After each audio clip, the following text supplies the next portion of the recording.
Hey folks, Brad from Best Life Group here. One of the big topics of conversation in the SEO world and various other places on the internet is site health. Well, what is it? Well, the best thing I can tell you is it's kind of like going and getting a physical from your doctor. Your doctor's going to take a look at your overall health and they're going to say, hey, you're alive and you're breathing, and that's great. However, you've got high cholesterol and that's causing some plaque buildup in your veins, which is slowing your blood flow down. They may also say something like, hey, you've got this strange bump, but we don't know what it really is. Hopefully, he doesn't say that you've got anything broken. If you use this same analogy for your website, you may look at it and say, hey, it's online, it's functional, I can accept orders, or people can call me to place orders and ask questions, and that's great. But are there broken links? Do you have things slowing your website down? Does your website have bumps that don't have meta information so the search engines don't know what your site really is? Well, Google is looking at your site frequently, and you want it to recommend it to people that are looking for your product and service in your area. Well, Google wants to recommend the best results to its customers. If you have broken links, things causing slow load times, or other things that would make your website a bad user experience to its customers, you will suffer in the rankings.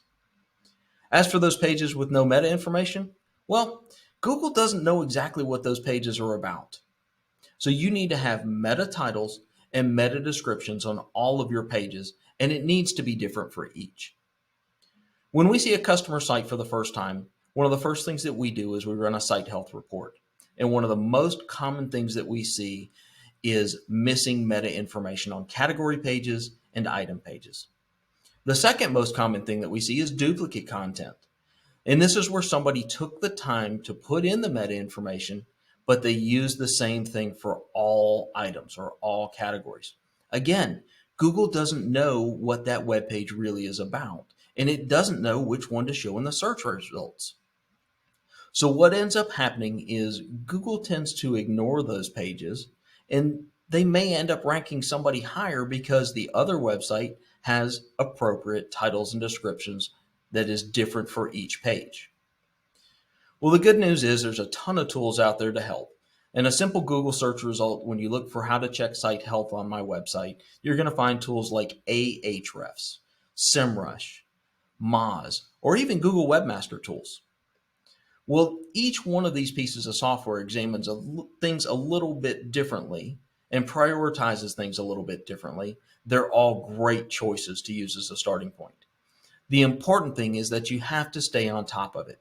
This is not one of those off-season tasks. You need to monitor your website year-round so you can make sure that everything is operating as it should. Well, if you're busy running your business, and if you don't have time to stay on top of it, that's where Best Life Group can come in. We monitor the site health for each one of our customers daily and are able to fix errors that pop up to ensure that they have a good site health score, and that increases their ranking because Google loves healthy sites. If you want to see a report on your site health, let us know. We're going to give the first 10 people to comment below with their website. We're going to give them a site health report. Then we're going to come back and we'll reach back out to those folks and we'll give you some ideas on things that you can do to fix those errors and have a better site health. All you have to do, again, post your website in the comments below. We'll run it through our tools and we'll reach back out to you with a report. Thanks and have a great day.